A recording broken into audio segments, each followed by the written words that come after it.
Ladies and gentlemen, the story you are about to hear is true. Only the names have been changed to protect the innocent. NBC brings you Dragnet.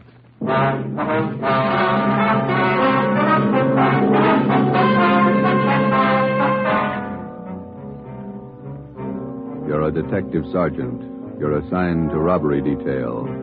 A ruthless fiend roams the streets of your city masquerading as a police officer. For months, helpless citizens have been robbed, beaten senseless, and kidnapped. The criminal is a twisted genius, vicious, cunning. Your job is to get him. Dragnet, the documented drama of an actual crime, investigated and solved by the men who unrelentingly stand watch on the security of your home, your family, and your life.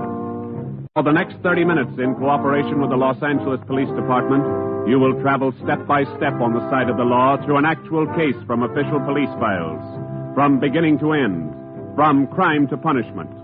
Dragnet is the story of your police force in action. It was Wednesday, June 4th. It was warm in Los Angeles. We were working the night watch out of robbery detail. My partner's Ben Romero. The boss is Ed Backstrand, chief of detectives. My name's Friday. I was on my way back from communications, and it was 11:13 p.m. when I got to room 27A. Robbery detail. Oh, hi, Joe. Hi, Ben. Did you get that message to call home? Yeah, bad news. What's the matter? That doggone kid of mine, chicken pox. Oh, again? Last year it was the mumps. Year before that, the measles. Every time I get set for a vacation, he decides to catch something. Oh, forget it, Ben. Think what a comfort he's going to be in your old age. Go ahead, laugh. You'll find out. Yeah. How are you, Friday? Romero? Fine. What can we do for you? You don't look like you remember me. Oh, no, wait a minute. Name's Savage, isn't it? George? Johnny, Sergeant. Johnny Savage. You remember now? Oh, sure. Those liquor store robberies out in the Wilshire district. About 6-7 years ago, wasn't it? 10 years, Romero. You ought to remember that. You were at the trial. We testify in court every week. 10 years is a long time. It's longer in the state pen. It's a lot longer. Yeah, you cried a little at that trial, didn't you, Savage? You said we beat that confession out of you. Yeah, that's why I figured I'd drop in for a little visit. Kind of apologize to you fellas. You gave me a square deal. I guess I kind of lost my head. I figured I'd apologize. Oh, that's all right, Savage. When'd you get out? A couple of weeks ago. I did it the hard way. Served 10 flat. I don't know my day. You find a job yet? Yeah, Friday. I'm working nights. What kind of a job? Laborer in a warehouse, south end of town. Good. You decided to level? 10 years in prison's a long time. You learn a lot of things. Nights are long, you think a lot. You get things straightened out. I hope you mean that. Sure I mean it, Friday. I've got everything straightened out. I know who my friends are, and I know who to watch out for. You sound like maybe you're on the right track. I got it figured, Romero. Unlike you two fellas, you caught me red-handed, and you sent me up for 10 years. Well, you did all right, Savage. 5 armed robberies. You got off pretty easy. You got a break, Savage. Make the best of it. Sure, I'm not kicking. 10 years, a real break. That's right. Well, just dropped in for a little visit. Maybe I'll see you fellas sometime. All right, Savage? Keep your nose clean? Sure. No hard feelings. No. You just took 10 years of my life, that's all. There's no such thing as a man going through prison without changing. And Ben and I have seen him switch in both directions. Some men learn their lesson after they land behind bars, and when they're released, they turn into good citizens. Johnny Savage was sour. We made a mental note to check him out later on, and then we went down to the record bureau and pulled his coming out mug. That's about all we had time for, because about an hour later, we started to get busy. Hot shot, Joe. Grab it. On the corner of Selma and Naples, the drugstore, 211, and probable attack. On the corner of Selma and Naples, 211. What you got, Joe? Selma and Naples, 211 on attack. Come on.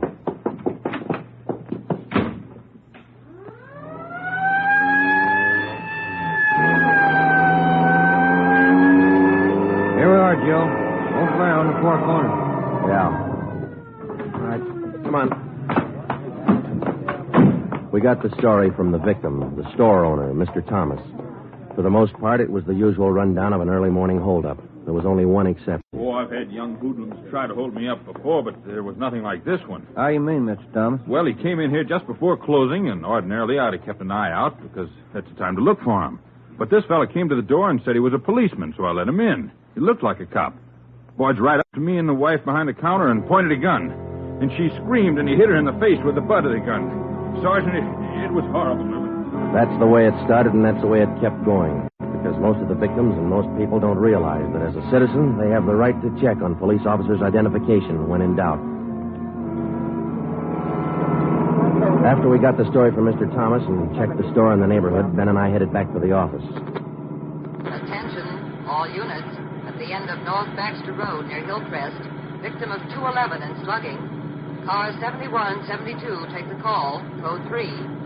Attention, all That's units. 4 blocks away from the last one. Let's roll on it, huh, Ben? Right, I'll hit the siren. You get the light.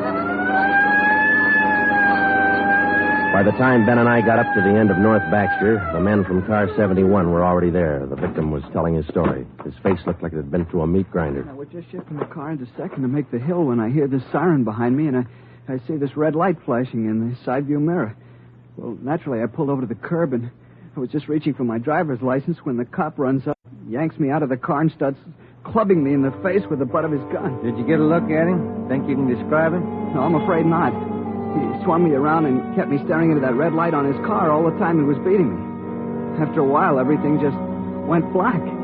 When I woke up, my wallet was gone, all my money. 45 minutes later, Ben and I were interviewing the third victim, a young housewife out in the Wilshire district. Same trademark. I tried to tell him much.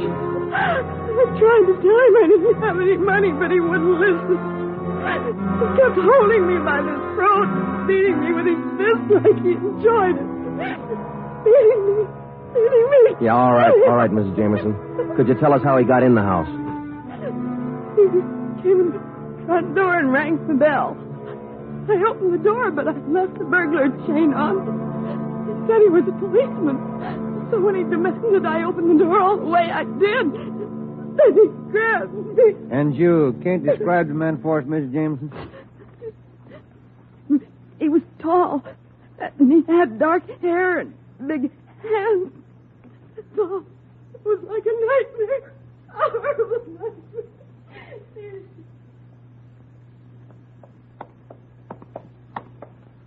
Tall, dark hair, big hands. Your guess the same as mine, Joe? Maybe. Let's wait and see. Come on, let's check with the boss. Hi, Mike. Hi. He's waiting for you. In there. Come on, Ben.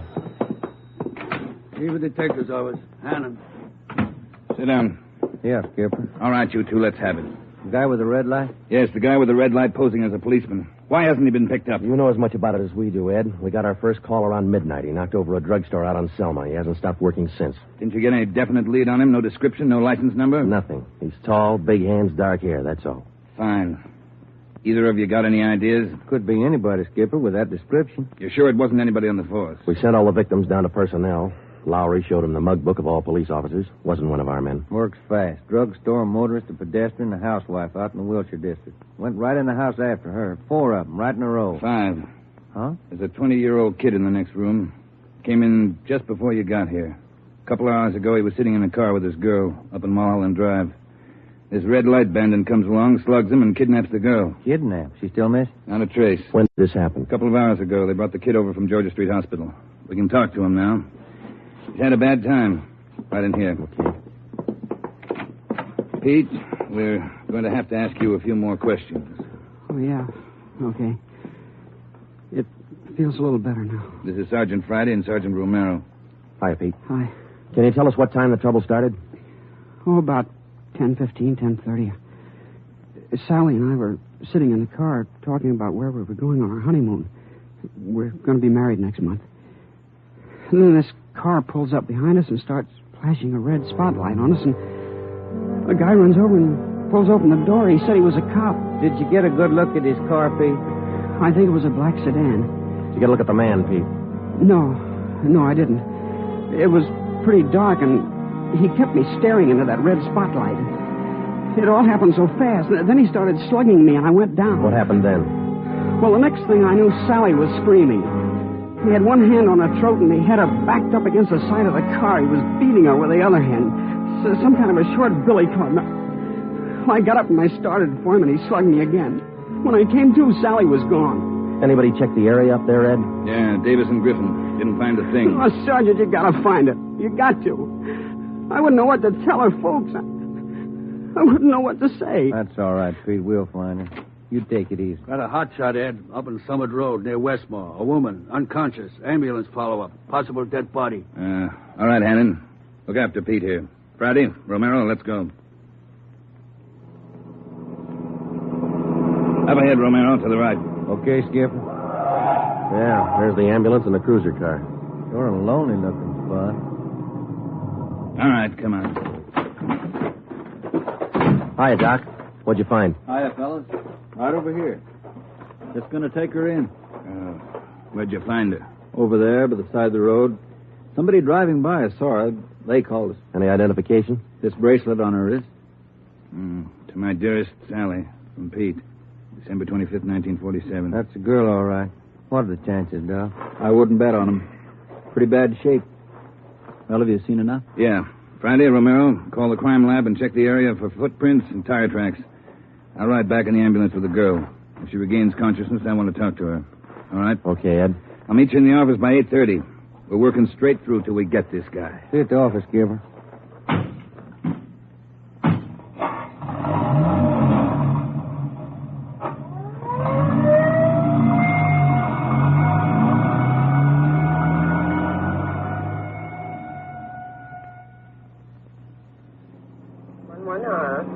What time you got, Ben? 7 minutes to 4. Long night. Hey, that car up there ahead. Let's take a look at it, huh? Black sedan. Hey, look, he's flashing a red spot on that convertible. Come on.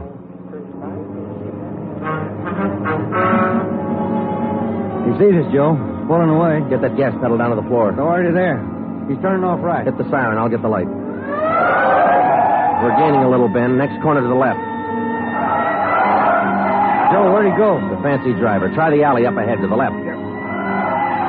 Must have turned up that cross street. Get through the alley and double back on him. Right. There he is, Ben. Look out. Watch it, Joe. Watch it. He's going to ram us.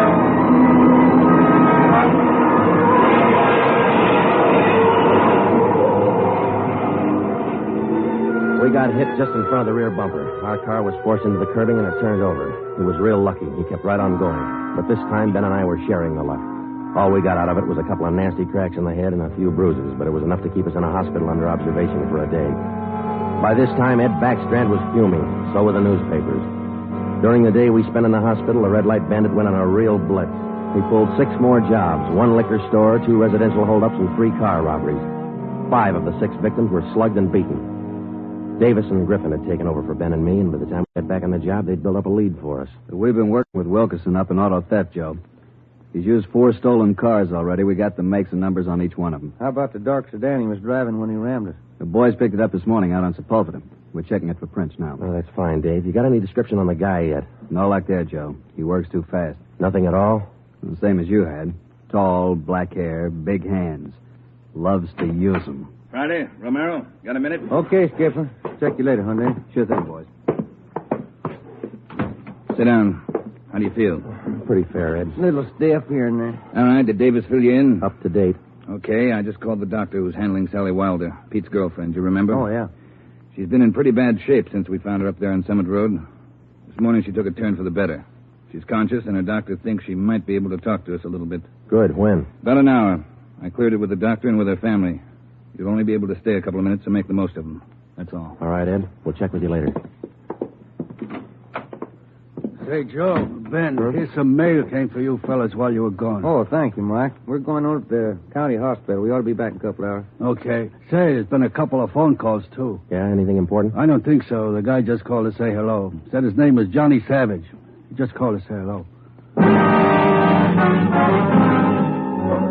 I presume you men are aware of the girl's critical condition. Yeah, that's right, Dr. Froman. We saw her before she was taken here at the hospital. Yes. You understand, of course, that you'll be able to see her for only a few minutes, and please try your best not to excite her, huh? Right, Doctor. Sally isn't able to talk. Bad mouth and face injuries, so your questions will have to be answered simply yes or no, and nod of the head. Okay, we got you. We only have a few questions, and we want to know if she can identify the man who beat her from these pictures we've got here. All right, Sergeant. This way, please. Thank you.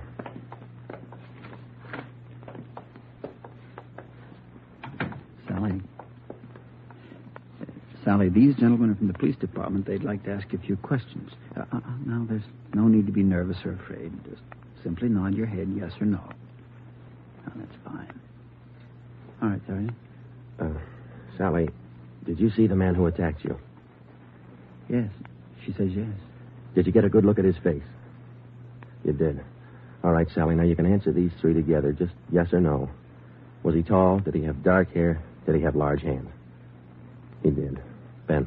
Oh, yeah, Jim. Hand me the folder. Yeah. Here you are. Thanks. Now, there's just one more thing, Sally. I'm going to show you some pictures. Now, take all the time you want before you make up your mind about each one. If you recognize any one of these men as the person who attacked you, just nod your head, all right? All right, that's fine. Good. Here's the first one. No? All right, here's the next one. No. How about this one? No? All right, here's another. You recognize him? This was the man? Are you sure, Sally? Thank you. That's all. Let's go. Did you find what you wanted, Sergeant? Yes, Doctor, we did. Here, it's this one. Nice-looking chap. Who is he, Sergeant? His name's Savage, Dr. Froman. Johnny Savage. When we got back to the office, we checked in with Ed Backstrand. In 5 minutes, an all-points bulletin and a full description of the suspect was broadcast to every radio car, every motorcycle officer, to every sheriff and law enforcement agency in Los Angeles and Southern California. By nightfall, the manhunt was on. More than a dozen extra patrol units were called in for duty that night, and when they pulled out of the police garage, the name, the picture, and the full description of Johnny Savage was in the possession of every officer.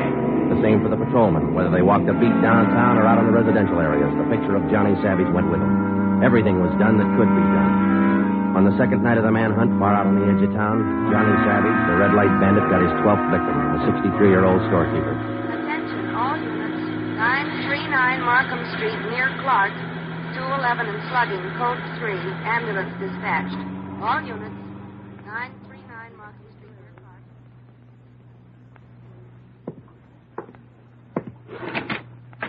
Here it is, Skipper. Time.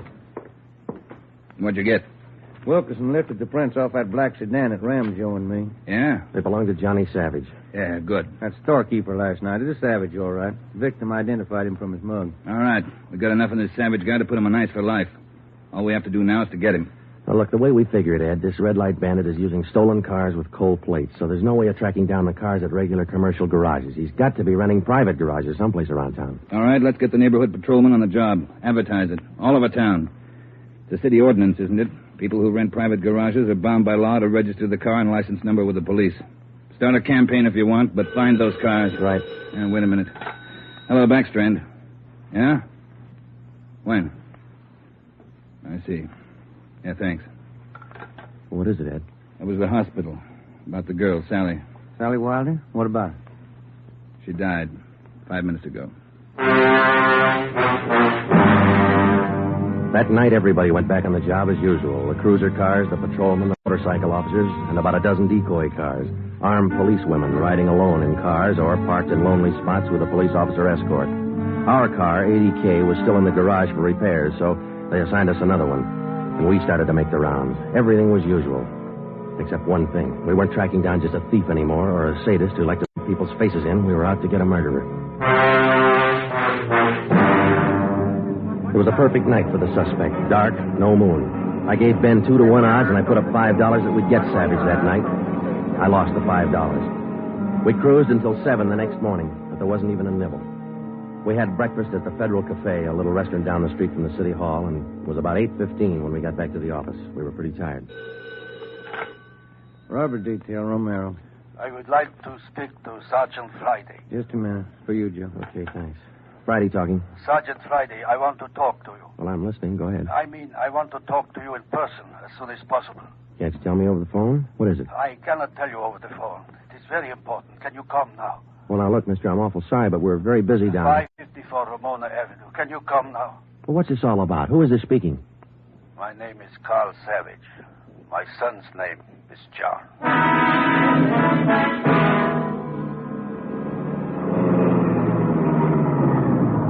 Here it is, Joe. Neat-looking little place. Yeah.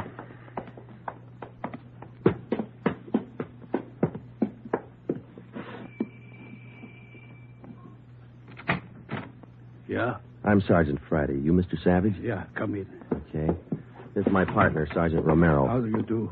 I will be brief, gentlemen. I am the father of John Savage. I wish for you to catch him. I will help you. I noticed the name on the mailbox outside, Mr. Savage. You changed your name lately? I changed my name 10 years ago when John first got into trouble. My own name I had to change. The shame. Always from him, my son. Shame. Mr. Savage, has your son been home since he got out of prison? Yeah, many times to ask for money. I would not give him any, so he struck me. Last night I read in the newspaper the little girl he beat up. She is dead. Then I make up my mind. Do you know where your son is now, Mr. Savage? Not now, no. But our garage has a car in there. It is not his, I know. Also in the garage, I find many license plates. I find spotlights with red glass lens. But you don't have any idea where we could find him. No, but he will come back. He always comes back for money. We're going to station an officer here in the house, Mr. Savage. Anything you want, if it will catch him. He's bad, Sergeant. Like something poison. All through, he's bad. See a sewing basket over him, Mr. Savage. The wife live here with you? 10 days ago, before this starts, I buried Gertrude, my wife, his mother. Sergeant, for 10 years she's sick, but for 10 years she stays alive to see him from prison. 10 days ago, she died. He did not even come to the funeral. Did your son have any idea that you might call us? No, I don't think so. But when you catch him, give me a gun. With my own 2 hands, I will kill him. Johnny Savage. Before we left, we called Ed Backstrand and we brought him up to date. He sent 3 detectives out to relieve us, Davis, Griffin, and Marsh. We told them to keep an eye on the house and the stolen car in the garage. That night after dinner, Ed Backstrand, Ben, and I went out and relieved them. We parked the cruiser car in the garage next door, and then we took up our post. Carl Savage had a light supper, and then he went to bed about 9. The 3 of us sat at the front windows in the darkened house, and we waited. Ben kept his eye on the garage. Outside, across the city, the manhunt continued as usual. 3 hours went by. The waiting got monotonous. Brandy, Romero, look alive, will you? Oh, yes, Skipper. I'm sorry. That clock's enough to put anybody to sleep. Yeah, what time you got? 12:23 a.m. Thanks. The clock kept ticking. We were tired. We took turns keeping each other awake. At 10 minutes past 2, I looked at my watch, and then I settled back and tried to find some kind of a comfortable position. They started so faintly, it was just like the ticking of the clock. Same rhythm. And then they came closer, and the sounds got out of rhythm. Backstrand's head came up with a snap. Brandy, Romero, you hear that? Yeah, Ed. Get up to the window once the curtains. You see anything? Yeah. Yeah, somebody's coming. Savage? Can't tell. Wait a minute, he's slowing down. He's going up the driveway to the garage. He's going inside. That's him. Come on. Watch it, he spotted us. He went over that fence into the yard. There he is, Friday. You hit him, Joe. Maybe. He's going for the street. He's headed for that car, Ed, that sedan up on the corner there. Yeah, Romero, go back and get the car. Right, Skipper.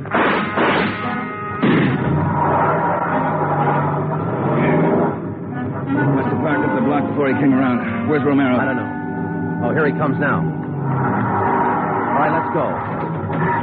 Get that radio on, Joe. It's already on, Ed. All right, give him a call. Any sign yet? No, nothing so far. Next corner to the right, Ben.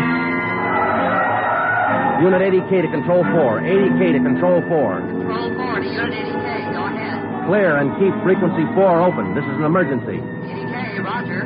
Frequency 4, open and clear. Attention, all units on frequency 4. Stand by. 80K, go ahead. There he is, Friday, up ahead. Dark blue sedan. Control 4. We are in pursuit of a possible red light bandit. Suspect is driving a dark blue 1949 sedan. License number in the 7 column. 61 Robert 784. Use caution. Suspect is armed. Code 3. Attention, all units. Attention, all units. Unit 80K now pursuing possible red light bandit. Suspect is driving a dark blue 1949 sedan. License number in the 7 column. 61 Robert 784. Use caution. Suspect is armed. Code 3. Your location, ADK. Control 4, we are headed east on Wilshire Boulevard, crossing La Brea. Attention, all units.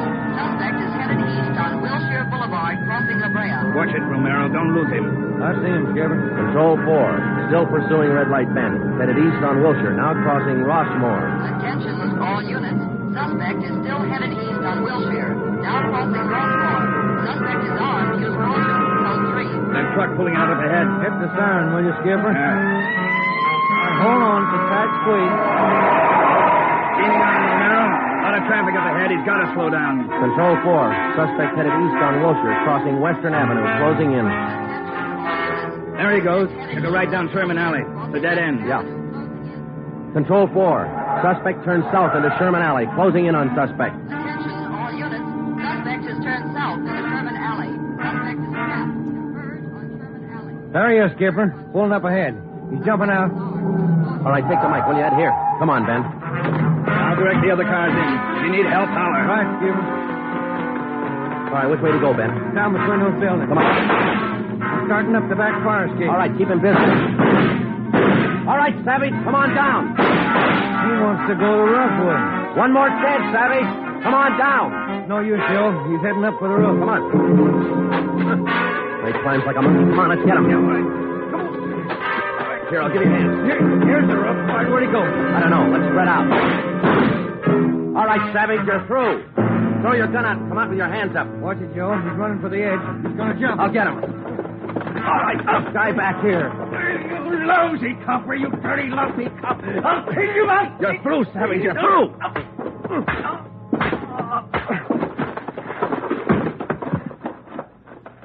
Good, Joe. Yeah. Throw the cuffs on, will you? Yeah, you just betcha.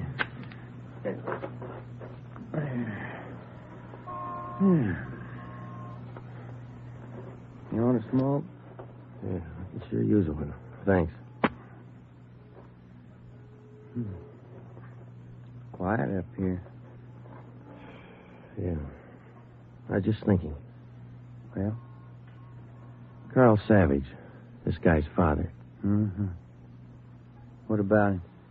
Nothing. What would you do, Ben, if your son was a murderer?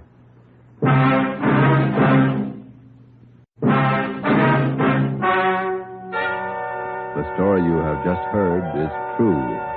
Only the names were changed to protect the innocent.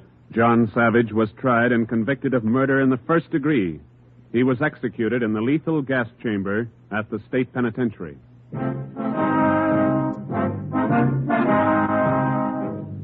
You have just heard the sixth in a new series of authentic cases from official files.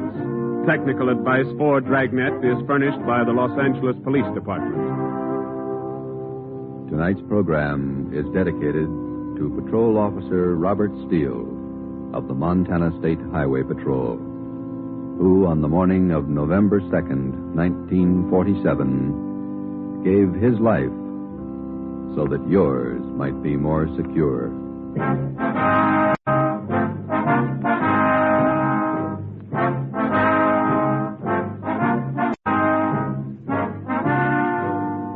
Dragnet came to you from Los Angeles.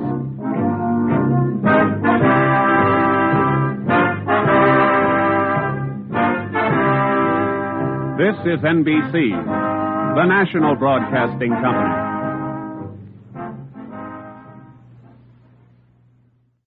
You've been listening to an old-time radio show downloaded from Rusk.com. If you like traveling back in time to the golden days of radio, visit www.rusc.com, where you'll find thousands of shows, including comedy, thrillers, drama, variety, and plenty more.